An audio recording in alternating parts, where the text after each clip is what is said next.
Why is it that some moments feel manageable and others feel overwhelming, even when they don't seem that different? Why can you feel you know better, but still react in ways you don't fully understand? A lot of that has nothing to do with willpower. It has to do with your nervous system, your past experiences, and the patterns your brain and body have learned over time. And most of that happens automatically. Emotional intelligence doesn't replace the need to address those things, but it does help you become aware of them so that you're not completely running on autopilot. Hello, lovely humans, and welcome back to The Expanding Soul, a place where we explore growth, healing, and what it really means to become the best versions of ourselves. I'm your host, Kristen, and today we're talking about emotional intelligence, but not in the way it's usually explained. Not as something you either have or you don't have, not as being calm all the time, not as having perfect control over your emotions, because that version doesn't actually exist. The truth is, the way you feel, the way you react, the way you move through situations comes from a combination of things. It comes from your past, from your environment, your experiences, your nervous system, from the patterns your mind and body have learned over time. And emotional intelligence is not the cause of those patterns. It's not the reason they exist.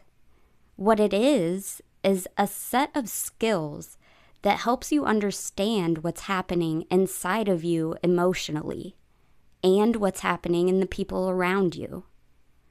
So if you've ever found yourself thinking, I know better, but I still react this way, or I don't understand why this affects me so much, or why do I feel overwhelmed when this doesn't seem that serious? I want you to know there's nothing wrong with you. A lot of what's happening inside of you happens automatically, and that's not a failure. That's your brain and body doing exactly what they were designed to do, which is to protect you. So let's start here. What is emotional intelligence really, at its core? Emotional intelligence is your ability to recognize, understand, and work with emotions, your own emotions and other people's. It's being able to notice, this is what I'm feeling right now, and also, this might be what they're feeling right now. And then using that awareness to guide how you respond. Not perfectly, not flawlessly, just more intentionally. And something really important here is that this is not something you're born with or without. It's a skill. And just like with any skill, it's one that can be built up and improved over time. But here's where we need to be honest. Even though emotional intelligence is a skill, your reactions are not just coming from your level of skill. They're coming from your nervous system. They're coming from your past. They're coming from patterns that were created long before you were consciously aware of them. So let's make this real. Imagine you're in a conversation with someone, and they say something that feels slightly critical. Not even harsh, just slightly off. And suddenly, your body tightens, your thoughts start racing, you feel defensive, maybe you shut down, Maybe you snap back. Maybe you start over-explaining yourself. And afterward, you think, why did I react like that? That wasn't even a big deal. But in the moment, it felt like a big deal. It felt like the biggest freaking deal. And that's the key, because your reaction wasn't just about what was said. It was about what your system felt in that moment. Maybe it felt like it was being judged. Maybe it felt like it was misunderstood.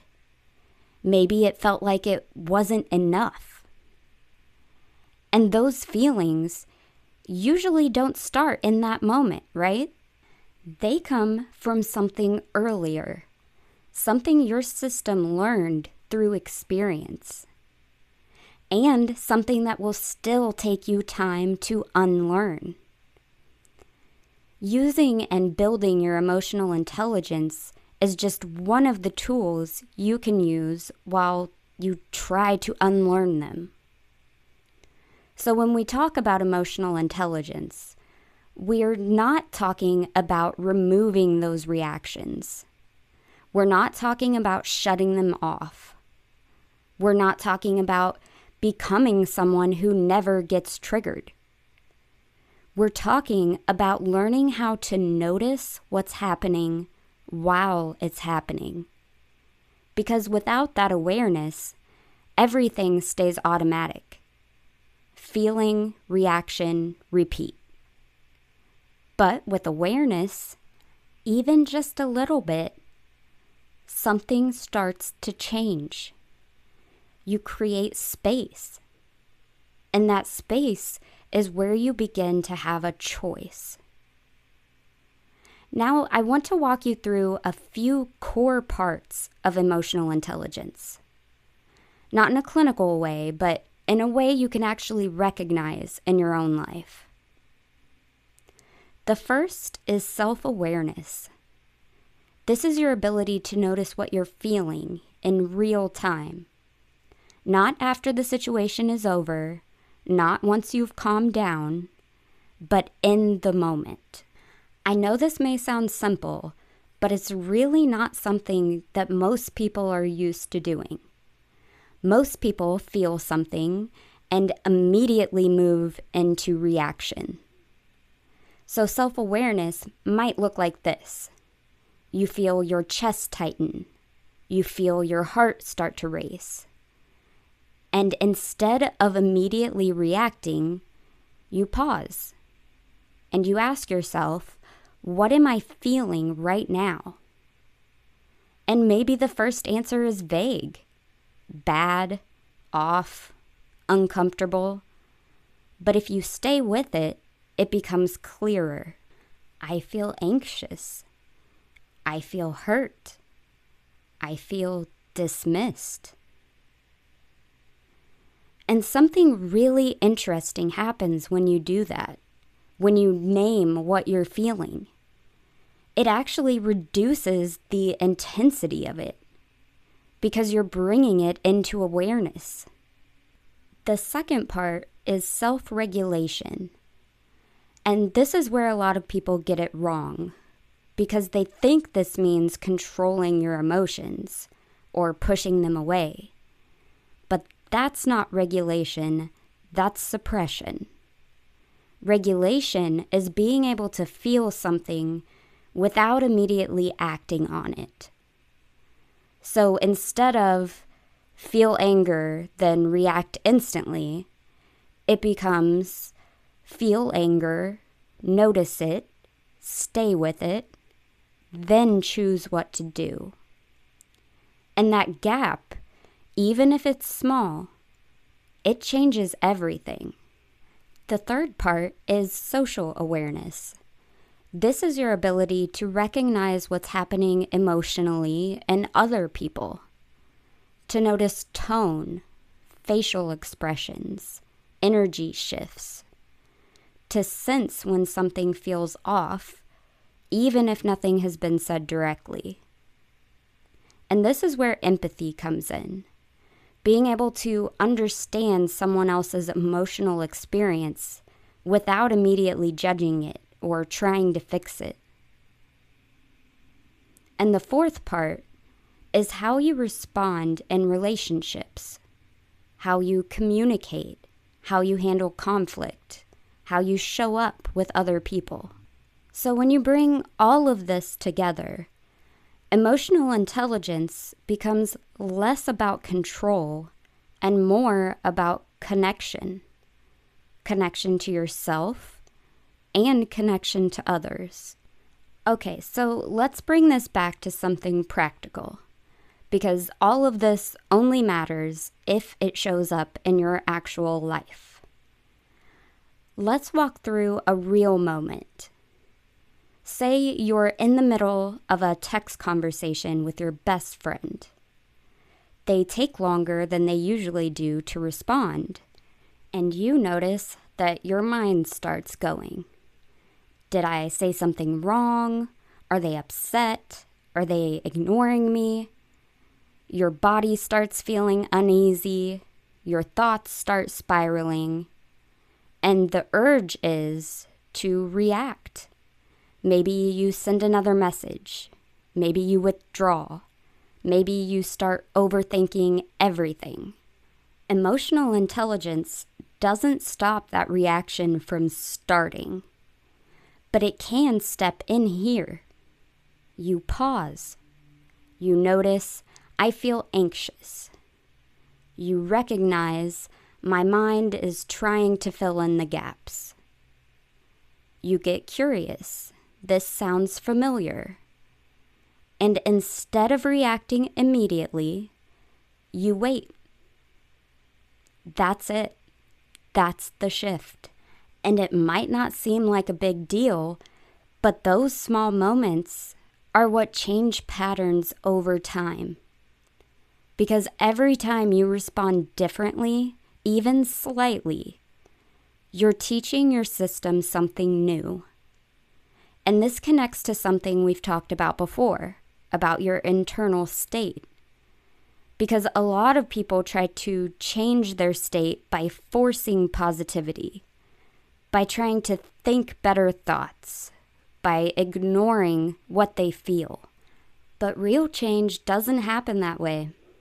It happens through awareness, through understanding, through being honest about what's actually happening inside of you. You don't shift your state by ignoring it. You shift it by understanding it. So I'd like to give you 3 ways that you can work on improving your emotional intelligence. The first is to do exactly what we just went over in the texting example and recognize and name your emotions. In order to do this, you're going to first need to understand the physical sensations in your body when you get triggered.